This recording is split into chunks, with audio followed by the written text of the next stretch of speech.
Hello, everyone, and welcome to the writehive 2026 conference. I'm your moderator, Justine Manzano. And for this presentation, we're joined by Amena Jamali, who is here with her top 10 cybersecurity recommendations for creatives. Amena, why don't you begin by telling us a little about yourself and your experience with cybersecurity? Well, hello everyone. My name's Amena Jamali, and I'm an epic fantasy author. You can see the cover of the first book of my series over my shoulder. And in cybersecurity, I have a little over 5 years of experience. I'd say nearly 5.5 years of experience. I have a master's in cybersecurity. And what I do in cybersecurity is that I'm an auditor. So I audit other companies' controls around their software, their systems, and at the end of it all, they hire my company and I do this for them. At the end of it all, I give them a report saying what issues they have in their systems at that time over the course of the audit. And based on that experience of being able to recommend controls, I have developed a list of top 10 controls that I think are possible for creatives to implement, even if you don't have the resources and the knowledge of an actual cybersecurity team at your disposal. Welcome, everyone, to my top 10 cybersecurity recommendations. And this is another little overview of myself. So, I do have a cybersecurity book out, actually. It's a certification guide published by Pearson, which probably doesn't mean very much to most of you, but at least you know that I'm good enough in this field to actually have something published. So, the reason I'm giving this presentation is because cybersecurity is something that I believe everyone needs. Everyone needs technology, everyone uses technology, so everyone needs cybersecurity. And the way that the current threat landscape is evolving is that it's no longer reasonable to say that, oh, well, I'm too small to be targeted. I'm too small to have a risk. And this isn't really a relevant question for me because there's not really much that I have at stake. Or, the thing that a lot of people say is that I have nothing to hide. In the current landscape, let me tell you, there are things that you need to protect and things you need to hide and things you need to secure in order to keep yourself safe. Because the imbalance here is that, well, for a cyber criminal or some version of a cyber criminal, you might be small fish, but you know what? To you yourself, you are a big fish. If your data gets lost, it's a big deal to you. It's a big deal to you whether your manuscript is wiped from your hard disk and you never have access to it again. It's a huge deal.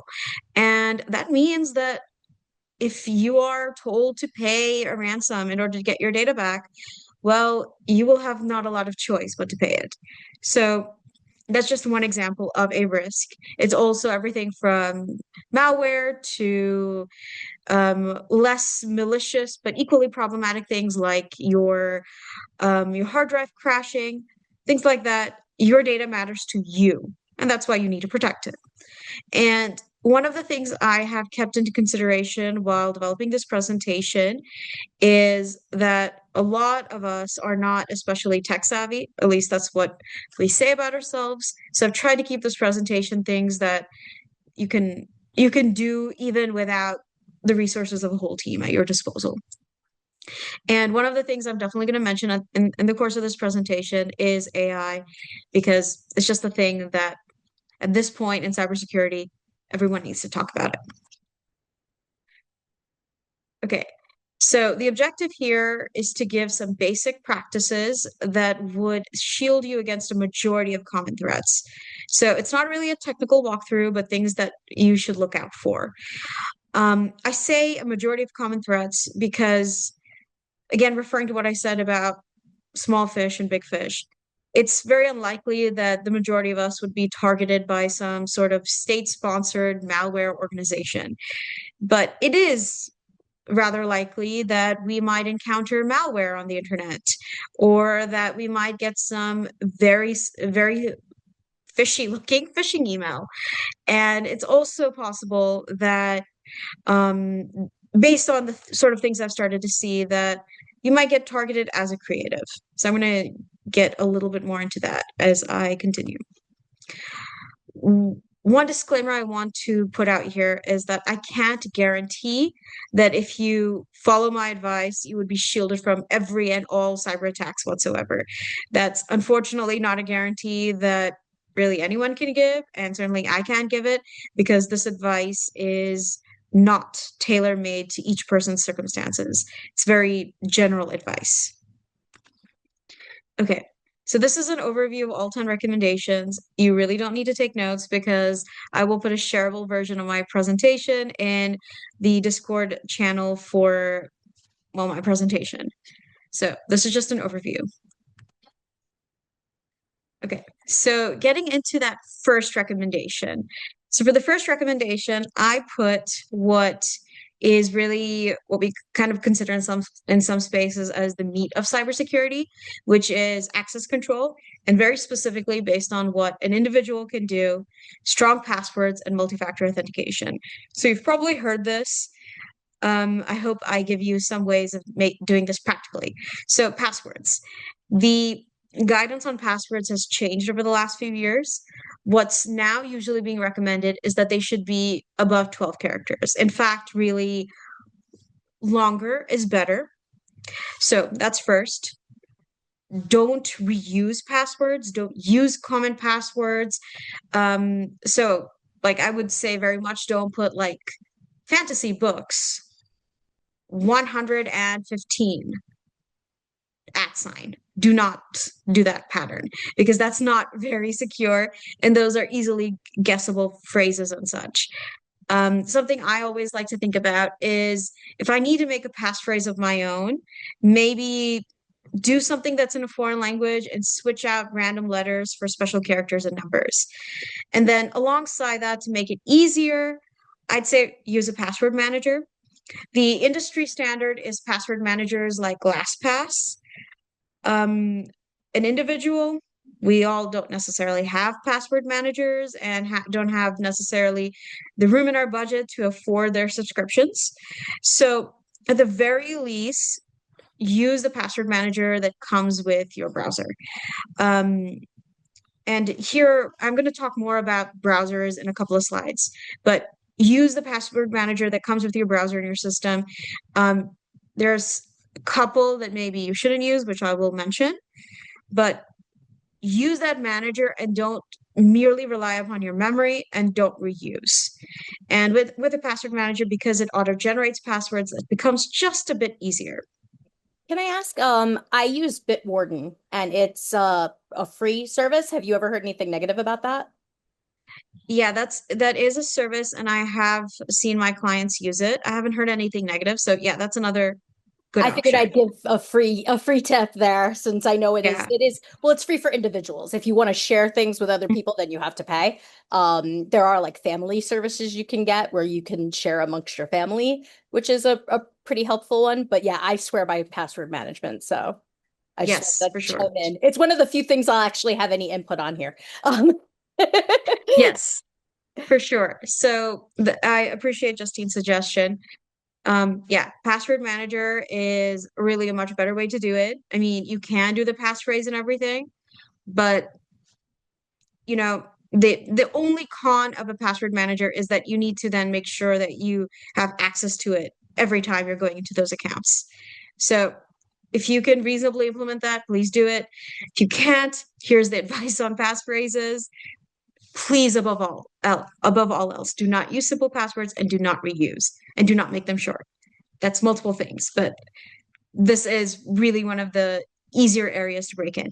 Alongside passwords, use multi-factor authentication wherever you get the option. So you can use it, and I'm telling you this from personal implementation on Instagram, on newsletter services, website hosting, email.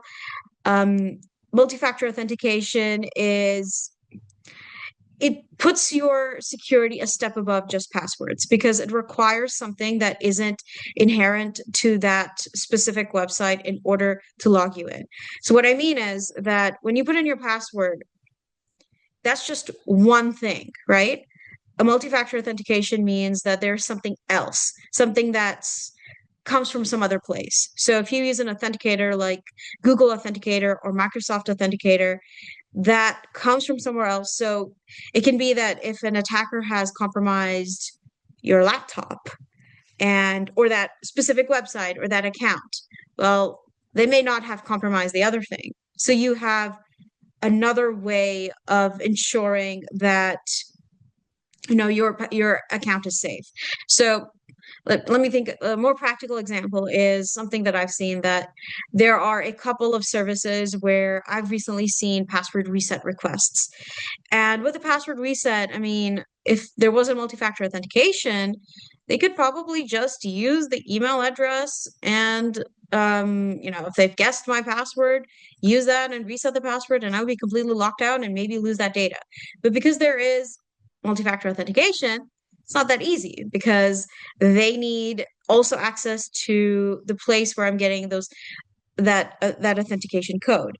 And with Google and Microsoft, with authenticators of that sort, software-based authenticators, we call them, it's a code that refreshes every 30 seconds.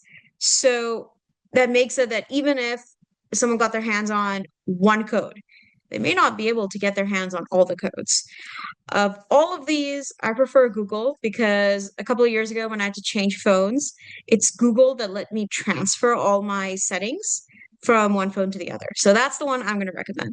And let me kind of go to the next slide. So I kind of took a screenshot of what it means to set it up. So setup requires either a QR code or an alphanumeric key, and you just enter in that key here. You give the account name, so whatever you want to label that account, and then you hit add, and you'll get that key from the service that you are linking it to.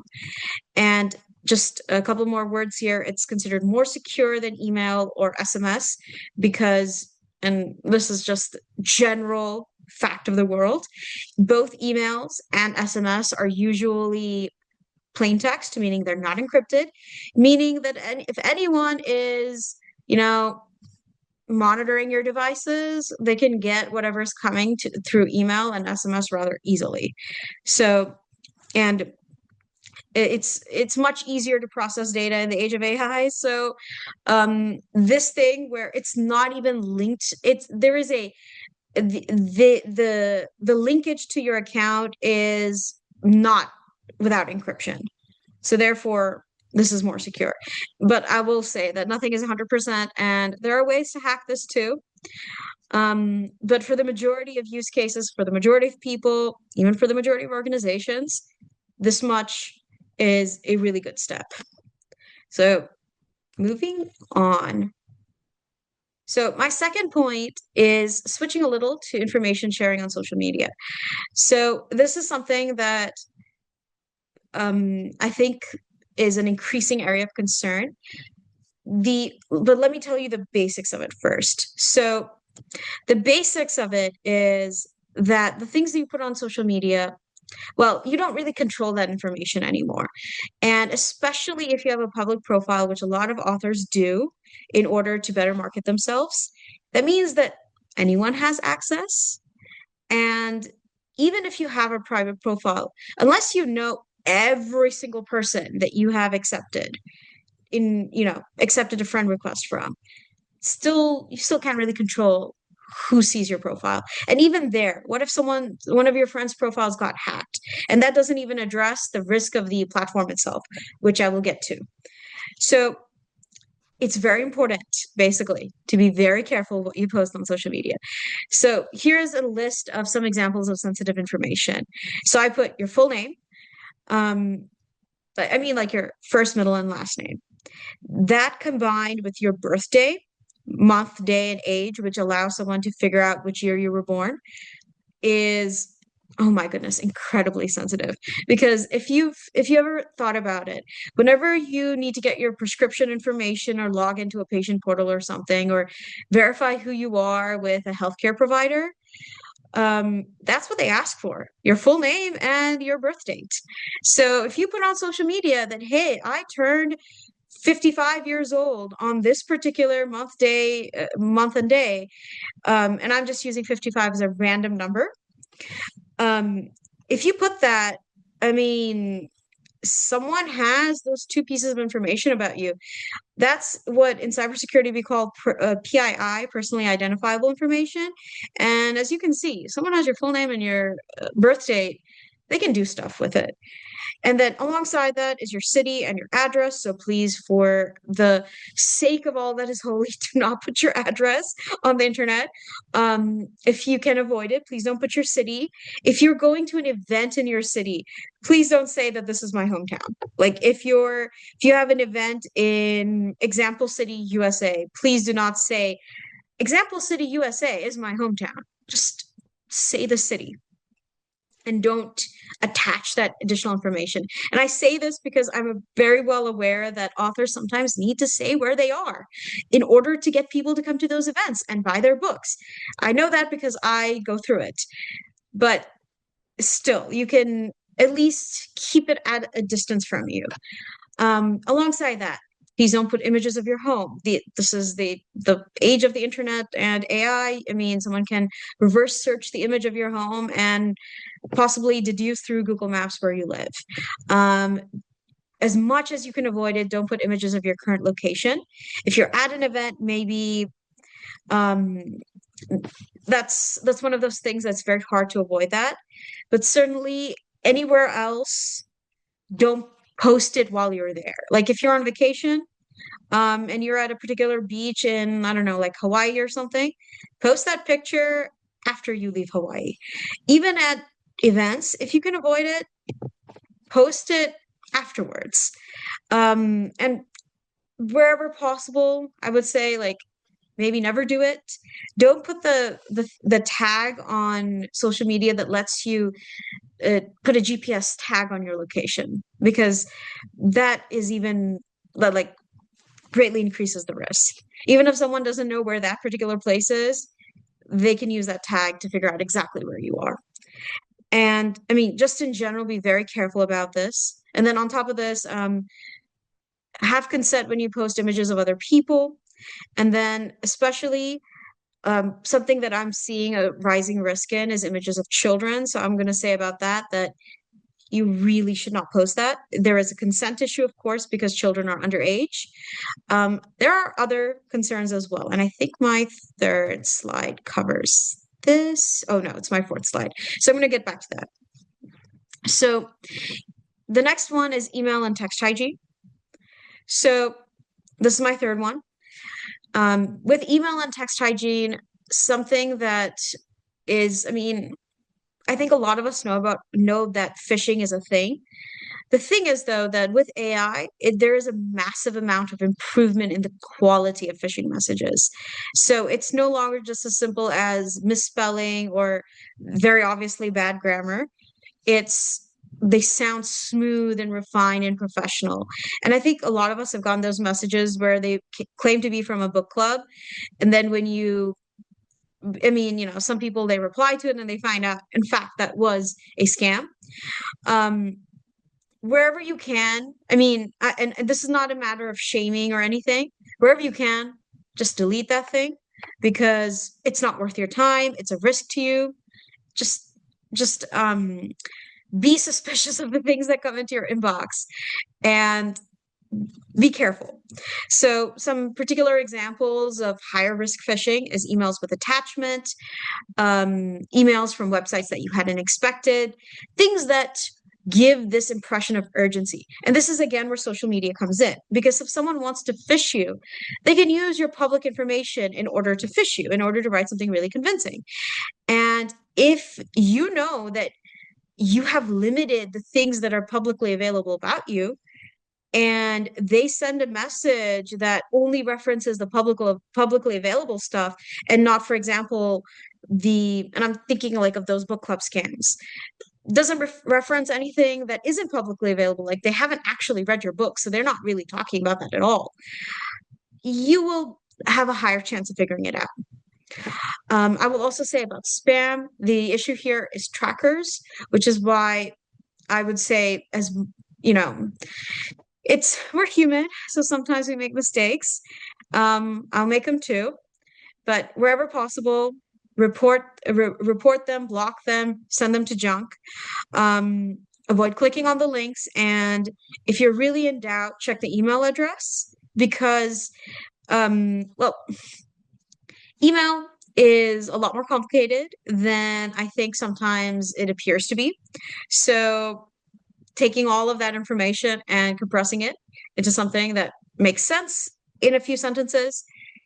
If the email address does not make sense, if there are, random periods, dashes in it, um, a, not many places use dashes in their domain name and, the part after the at symbol. Um, if the email address doesn't make sense, you can check it against a website. So one example I have is a few years ago, someone claiming to be from Kirkus Reviews emailed me and offered me a free review. And I looked at it, and this was before that surge of AI generated phishing. And I looked at it and I was just like, this sounds like a really great opportunity, but something about this, it's not right.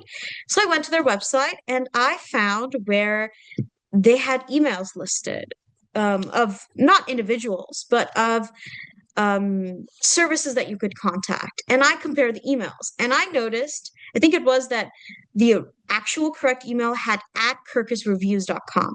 And this email had at kirkus.com, or it might have been a flip. And I also noticed a misspelling. And then I was like, that does not sound right. So then I actually emailed Kirkus Reviews and they told me that, yeah, this was phishing. So that's just an example. And some of the same stuff happens in text messages. Um, if you didn't, Amazon does not text you when it delivers a package. So just mark that thing as spam, report it, block it, delete it, and move on with your life.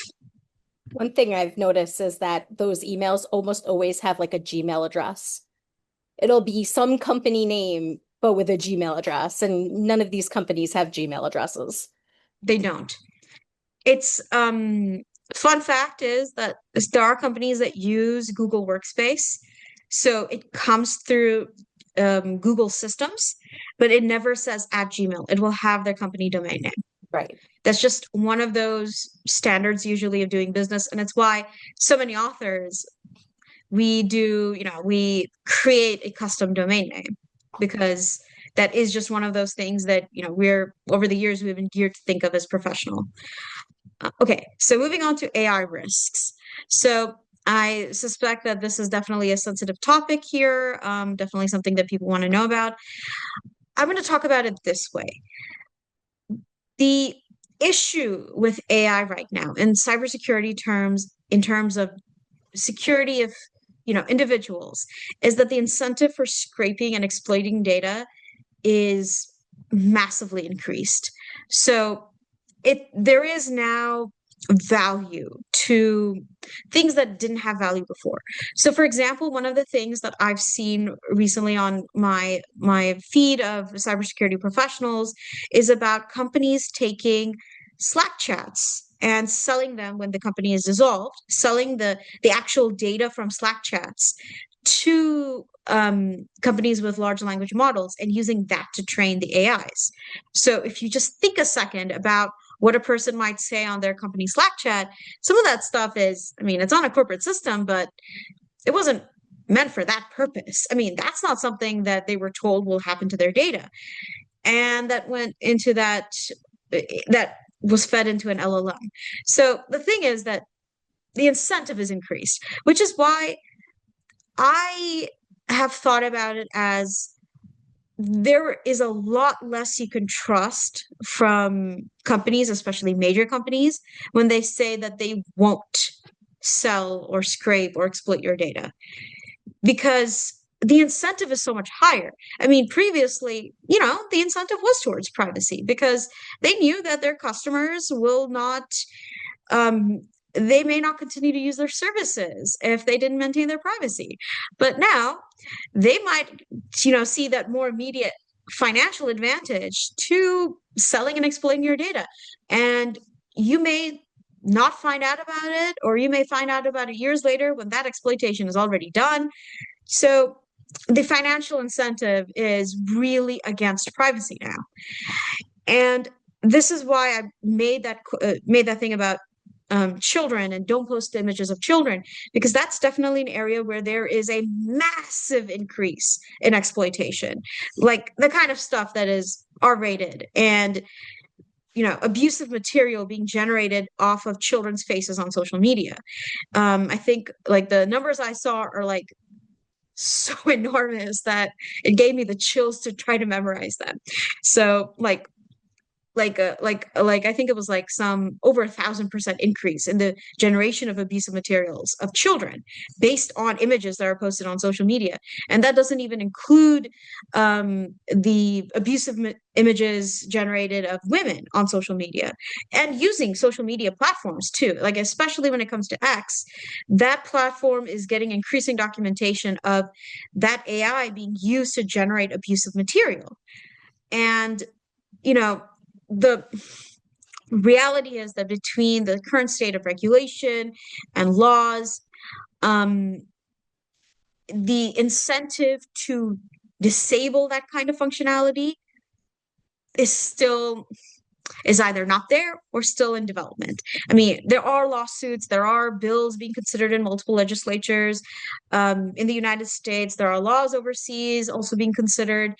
But at this time, you need to understand that what you post on social media well, not may, it, I mean, in the case of Meta, Facebook, Instagram, WhatsApp, and yes, WhatsApp is social media.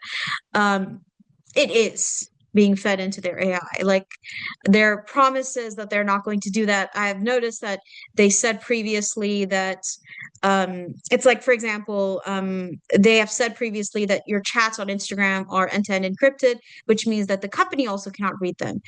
They've reversed that functionality. So now they can read them, which makes you wonder, are they using it to train their AI? There's so many harms being documented. Like it would take a lot longer than an hour for me to kind of give examples of the things I've seen, the things I'm seeing other people talk about.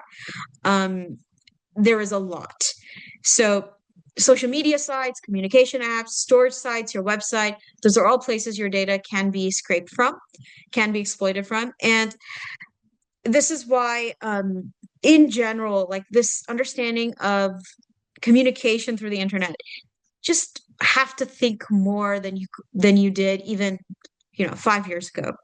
So definitely, I mean, the things that you transmit, just be aware that, especially when it comes to really personal stuff like images of yourself, images of your family, images of the children in your life, this is beyond just what creators require, but I think that it is very relevant to all of us because we do end up using our personal lives as marketing material, that you need to think about the risks. Like, are you willing to expose yourself to that risk? Are you willing to expose the family and the children in your life to that risk? I mean, having those images being generated, you don't know where the harm down the line can come from. So, and then, it's even just beyond that collection of data. It's also that with all of this data being collated, there can be inferences drawn about you that you have no control over. Um, determinations made about you. And some of this, I think, is more readily apparent in things like hiring discrimination, where, people feed resumes into AI, and if they happen to be people of color or minorities or, women, they get auto rejected, things like that. It's a thing where, and then, in general, when you input information into an AI and any LLM like ChatGPT, Copilot, Claude, I mean, you don't know how that information is going to be used. So, as a whole of all of this, opt out wherever possible, and consider the risks of what you're using. And you don't have control over everything. Unfortunately, there is no wholesale way to block all of this being done to our data and our information. And some of it is definitely outside the scope of this presentation. But at least for what you can post, what you control, what you choose to put on social media sites, which storage sites you use, what's on your website, what communication apps you use, you have control over that. So to the extent that you can, be careful about what you do. And one particular thing I wanted to note here is this is a while back. It's about, I think maybe like 8 months ago. I saw a news article about a malware group, a ransomware group stealing some, I think it's some artists' files and then threatening to feed them into LLMs if their ransom wasn't paid. So this is definitely something that's on my mind, and it's a lot of what these recommendations are around that secure files, make backups of your files, be careful what technology you use. And this leads me to my next point. So secure web browsing, this is a way I think that you can at least address some of the harms, some of the potential for information being collected and used against you. So there in web browsing, there are old risks, which are cookies, trackers, um, things of that nature. And then there are the new ones, which are more related to AI. So I would say here, use a secure browser. And in order to explain this, I'm going to tell you first the common varieties and then what I use. So it's common to use Microsoft Edge, Google Chrome, Safari. Safari, I'm a little unclear about because they claim privacy. I've just not seen a lot about whether they really fulfill that commitment. Google Chrome, the way that I've heard about it is that they have started to backtrack on their privacy features because they have an incentive to collect the information that comes from your browsing sessions. Microsoft Edge, I have recently read on LinkedIn from the cybersecurity professionals that I follow that they may not store passwords in encrypted form. And that makes me very wary of recommending them for secure browsing. Because, one of the things I was saying is maybe if you can't do anything else, use the password manager in your browser. Well, if they're storing it without encryption, that's not a good idea. So what I specifically use is Firefox, so Mozilla Firefox with DuckDuckGo, and I have a few add-ons, and every now and then I add more, but a couple of ones that I use are AdBlock, uBlock, and they also have a beta feature now of using VPN. So VPN is something that, if you were to drill down and ask me, I would say I'm not 100% certain on what features what security does offer, but it does for sure offer this, that it prevents the location of your device, your actual physical location from being collected as easily. So for that alone, though, I mean, our physical location is a piece of sensitive data. For that alone, it's definitely worth it. And then there are other benefits. So I say DuckDuckGo. I'm sorry, I'm going to go back a little bit. So DuckDuckGo, because DuckDuckGo is a browser that, from what I've read about it, it doesn't, collect information from when you're browsing. So, I mean, I would say like take these company claims with a grain of salt, but definitely they're not major companies that are associated with LLMs, which is my concern when it comes to Microsoft Edge and Google Chrome. I also use email masking wherever possible. So I know that Apple offers this as part of Safari. Firefox offers it. I haven't seen it elsewhere, but that could be just the fact that I haven't seen it. So email masking, or maybe create a new email for websites that you visit where you don't necessarily want them to have your email, but maybe you do want to stay in touch, maybe you do want to subscribe. Here I'm going to move forward a little bit. And this is a screenshot of Firefox on my laptop with, the AI controls. Oops, sorry. AI controls disabled. So Firefox does allow that. I have not seen that, and I have looked in Microsoft Edge and Google Chrome. So this browser does allow. Now, take this recommendation in the way that you want it. I mean, I'm definitely not tied to Firefox in any way. But if you're asking me what I use, this is what I use. Okay, and then on top of that, secure browsing habits. So be careful of the websites you visit, be careful of the information you enter, and of course, use different passwords and a password manager wherever possible. So just and I'm gonna say that a lot. Be careful of the information you enter and where you put it.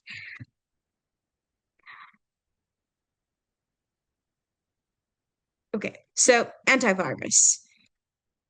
I think that in for some reason, I think for some reason over time, it seems like this is something that is maybe not as common, I think. I will tell you that antivirus software is a really good idea. It's something that every company is required to use. And I know this as an auditor because I'm the one that has to tell them that, hey, you really do need antivirus on that. And it's because antivirus is it's there's some controls that it is able to do that your browser alone may not be able to do. And I mean, it's one of those things in security that it's like it's layers. You got to have multiple pieces. It's not, don't think of it as a cake. Think of it like a brick wall where every brick is of different sizes and they all cover certain aspects. So minimum thing is at least turn on the basic defense capabilities on your own laptop. Um, the more to for more security, do commercial antivirus. And honestly, pay the subscription. So the couple of the ones are Symantec and McAfee. And yeah, the subscription is not fun. That is money that you have to put out. Um, but if you can, I would say you really ought to go for it. You can also implement extensions on your browser to scan for malware. That's something that I found is easier to do with browsers like Firefox. So that's definitely something that if you can, you should do. And then, if nothing else, please don't visit suspicious sites. I mean, that is definitely a thing to keep in mind that just because it's on the internet does not mean that it's safe and does not mean that the information is accurate or valuable. Okay, this is another probably basic sounding one, but keep your devices updated. So your laptop, your phone, your tablet, your fitness tracker, your smartwatch, whatever you have, keep it updated. Keep your apps updated because many of these updates do include security components. And I mean, over time you may need to adjust your choice of apps, but um, it's frankly worth it. I mean, many major attacks have relied on a lack of updated software. And one of the biggest ones, the one that actually I learned about when I was first considering cybersecurity, is WannaCry, and I think it was 2017. And this particular, I believe it's this one, the the whole attack focused on an old version of Windows XP. So the companies in question in Europe still used that particular version of Windows, and it has certain vulnerabilities that later versions that didn't. And so it was more easy to hack in and exploit them. This is why I will also say that if you are using Windows 10, I mean, I think for by this point for individuals for sure the support for that has stopped, meaning it doesn't get security updates. So if there are additional vulnerabilities found by attackers, you won't get any protection from them. So this is why, in corporate spaces, we had that conversation last year with multiple of my clients that, you know, are you thinking about the transition to Windows 11? Because it's not really a thing anymore about, it's not really just about, the aesthetics or, even the software itself. I mean, yeah, capitalism, they make you pay for the new software. And because the new software is more complicated, you end up needing to buy a whole new device. But for we individuals, for we people who are not major companies, um, at least we should not have the obvious, the stuff that can more easily attack you because you don't have your things updated.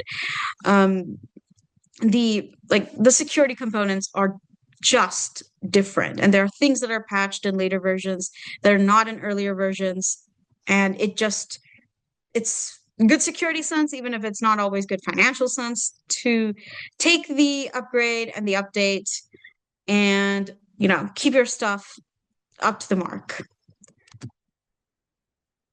Okay. This one is a topic that I actually did a presentation on last year at last year's Right Hive. So backing up your assets. I'm going to compress all of that down into a couple of bullet points, which is create a list of everything that's important. So, your works in progress, your manuscripts, they're very important. You really don't want to be in the position that you lost a chapter because your hard disk crashed. So, your also your images, your cover images, your character art, the EPUB files, I would also say a spreadsheet of subscribers. That's something, I mean, if you can download it from your newsletter service, because what if you lose access to your newsletter service? And then also make it a little bit more systematic, have a frequency. I mean, if you can remember, that's great, but maybe write it down. So how often should you back these things up?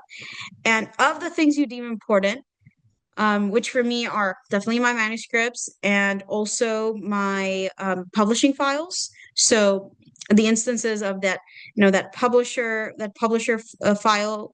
So what I'm thinking of is Vellum. So those files, those are things I deem vastly important. Like if I lost them, it would mean starting over.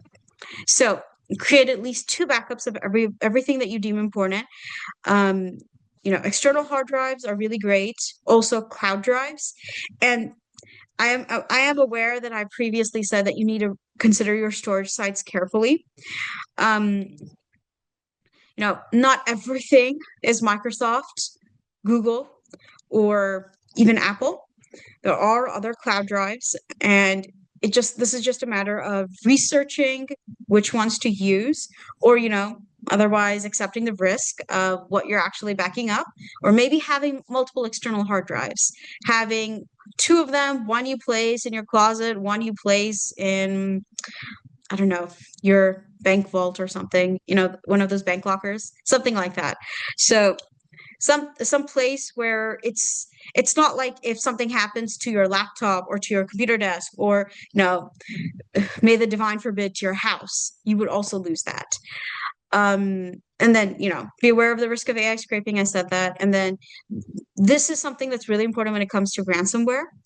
That I mean, the modus operandi of ransomware is to encrypt your hard disk and tell you that you have so long to pay a huge amount of money, or otherwise you will lose all your data.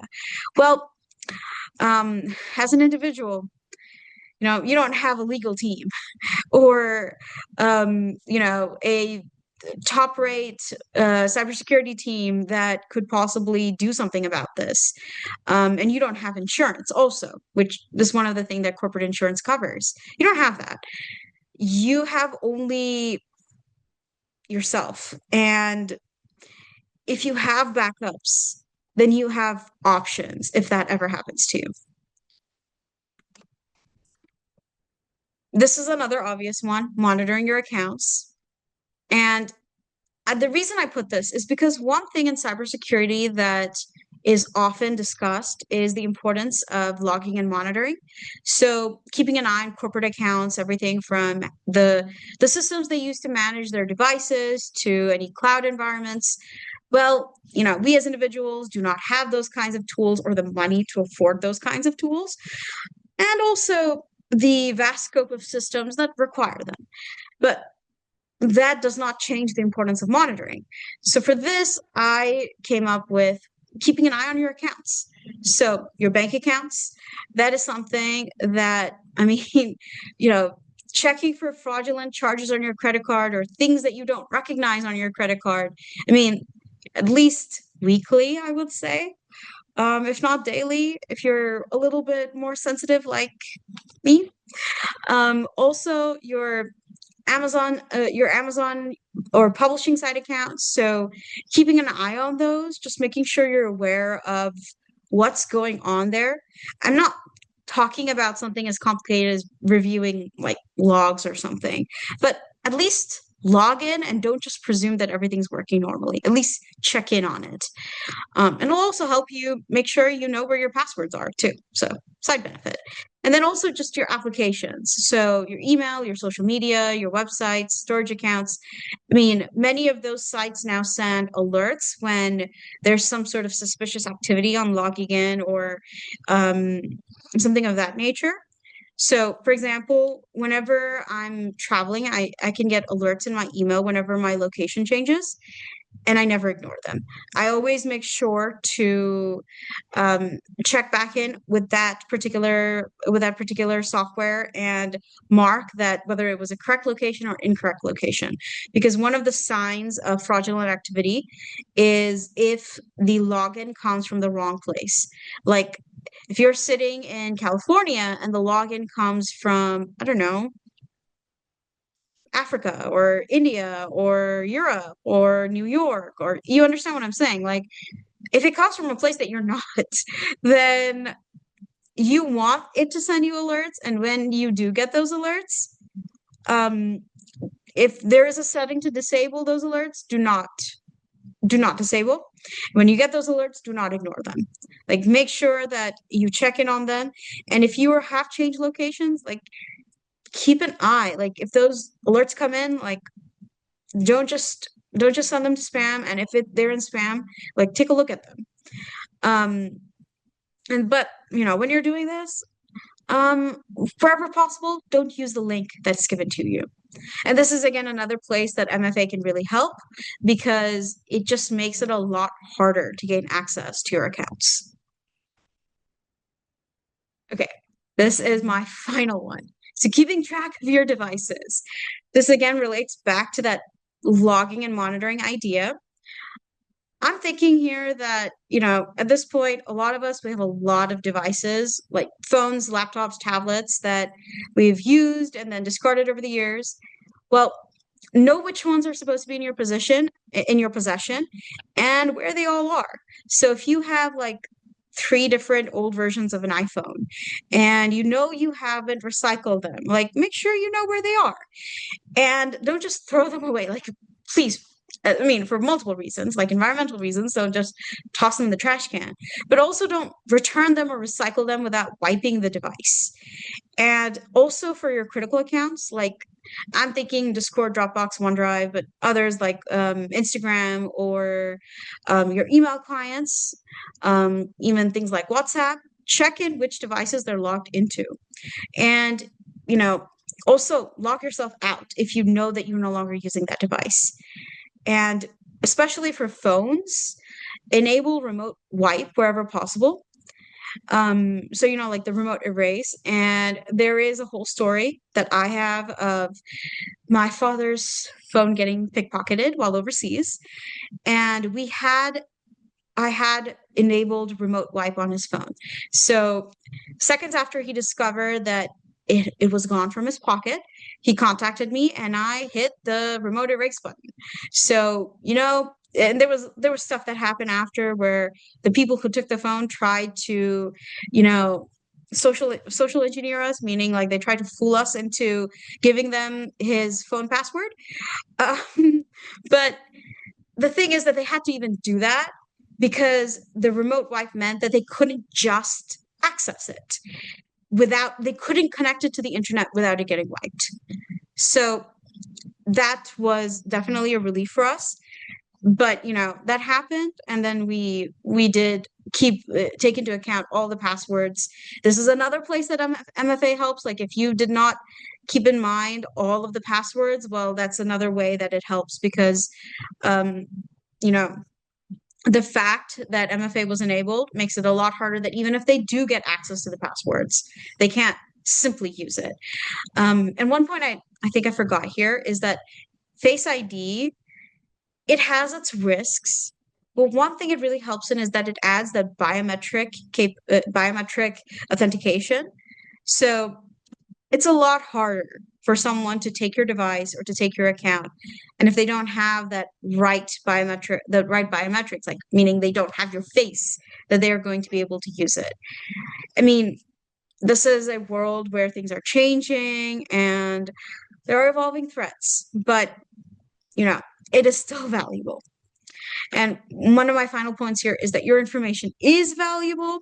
I mean, it is yours, so it's valuable. And this is, again, another overview on recommendations.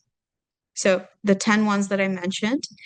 And then the last thing I wanted to talk about is the bonus tip for the tech savvy, which is hardening your router. This isn't something that I had time to do a whole presentation over because these 10 took so long. So I gave a link that I found where, with all my secure browsing stuff available. And I checked through the recommendations and I thought that it made sense based on the things that I've learned elsewhere, and it seemed pretty reasonable to implement. So, but the most basic of recommendations is that change the password on your router. Like, please do not use the default. And so there are topics in cybersecurity that you know, there's never time to cover everything, and there's a lot that could be covered. So some of these are listed here, like risk management, vendor management, um, incidents, which I think that I'm worried that we will see a rise of. And I do hope to have other opportunities to discuss them. And thanks for your attention. And this is my fun tip that I always add to my presentations, to use blue light glasses because it helps your eyes. It is something that I hope to do in the future, that do more formal providing of cybersecurity tips and advice. But for right now, what I have is this presentation, and I'm very grateful to WriteHive to give me the opportunity and the platform to talk about cybersecurity, which is near and dear to my heart and is hopefully near and dear to yours. Well, as somebody who helps pick panels for Right Hive, I will say that if anybody wants to see one of those panels that were like, or panels or presentations rather, that Amina mentioned, wants to learn more about them, please let us know in the comments on the Discord, and we will make sure that we reach out to you and get you back here for another one. This was all super great information. A lot of them made me feel guilty, but I was like, oh, I'm not doing that. But I guess my only question here is, as we wrap this up, what if you had to pick, because there's so much information here that was Mhm. great and quality information, but if you had to pick one or two of the most important things in this presentation to implement for someone like, a layperson in this field, what would it be? So, and I'm gonna go back so I have the visual to talk about. I would say, yeah, it's really hard to just pick two. But I would say that of all of these, I'll say that it's probably the passwords and the multi-factor authentication and the AI risks. And my reasoning behind that is that there are so much that we rely on access controls, on the passwords, on that method of authenticating someone into an account to protect. I mean, that's like your first line of defense. I mean, like it a lot of these things, that's like that can be a breaking point. I mean, and it's also something that you can control. You can use strong passwords. It is something that you can form the good habit about. You can learn how to implement multi-factor authentication. That is something that's possible. So that's why I would pick that. And then the AI risks, because I mean, like I hear some of the fears in the creative space about AI, and the stuff in cybersecurity like literally keeps me up at night, because there are things there that are just downright terrifying. Like, I mean, like beyond dystopian level terrifying. And I mean, some of those are like on scales that a single individual who's not in a position of power cannot do much about. But some of those are very personal things. Like the thing about abusive images, when I read that, like, I don't think I slept very much the night after. Um, because it's so dangerous, and the barrier to stopping it is honestly not that high. I mean, you could just we as individuals, we could just not post the images, right? I mean, as an author, as a creative, there are ways to get around using personal images on social media.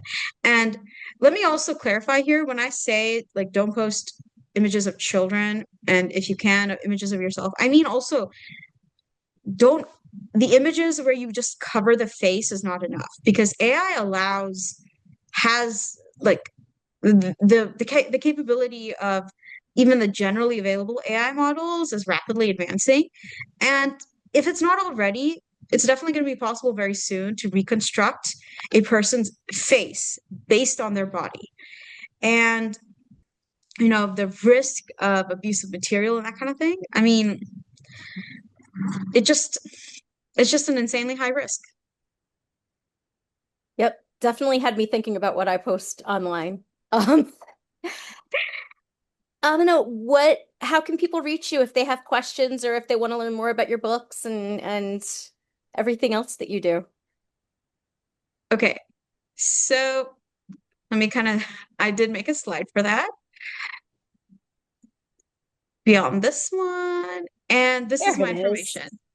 So that is my email. It is an email that I keep a very close eye on. So I do keep a close eye on things like spam and phishing. It's always an email where every email I treat as something that requires extra attention. I mean, I do that for every email because that's just the training as someone in cybersecurity, but definitely for that email. That is my website. That is my Patreon. And I'm actually, this is like a future plan thing, but I'm actually thinking that sometime the next year when I can work it into everything else in my life, I think I'm going to write things about the intersection of cybersecurity, fantasy, and the world that I'm seeing that is frankly so concerning. And some of those things that I've begun to notice that I've not seen a lot of conversation about. So don't have a link for it or anything yet because it's not yet up. It may not be up for a while, but I have that intention. And the above three are methods that are current. I'm not putting it in Instagram because for various personal reasons, I'm not currently active on Instagram. But if you did want to find it and take a look at it anyway, you can go through my website. And it's this is all a thing about risk assessment. So, I mean, I've posted personal images of myself in the past. I'm definitely not going to do so in the future. Um, Not going to post images of children. Like this is always a learning and growing space. So, if it's learning and growing for me, if it is for you, I mean, welcome to cybersecurity as a part of life, or welcome back.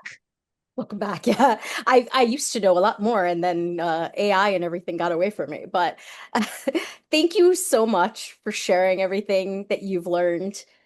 Um, this is so helpful. I'm sure a lot of people are going to get a ton of information out of this. I'm really excited for when you post this in the Discord. And yeah, please, to everybody who's joining us, please add your questions. We will be there live in Discord to answer. And thank you so much for joining us. Well, thank you for having me. It is definitely my pleasure. My pleasure to talk about the things that keep me up at night. Now I have given you all nightmares too. I'm not actually kidding. I'm sorry. I don't want to Oh give anyone no. nightmares, but some of this stuff is nightmare inducing. But it's better to be prepared than to think about trying to fix things afterwards. So preparation, like the old saying that an ounce of prevention is worth a pound of cure. So that cybersecurity is definitely like that, and I just really think that the world needs to know more about it. This is something that we all need more literacy in. I will say that even as someone in cybersecurity, there's so much more to learn. So we're all learning, and yeah, and if you didn't take notes, don't worry because I will put a shareable link in the Discord channel. Incredible. Thank you so much again for joining us.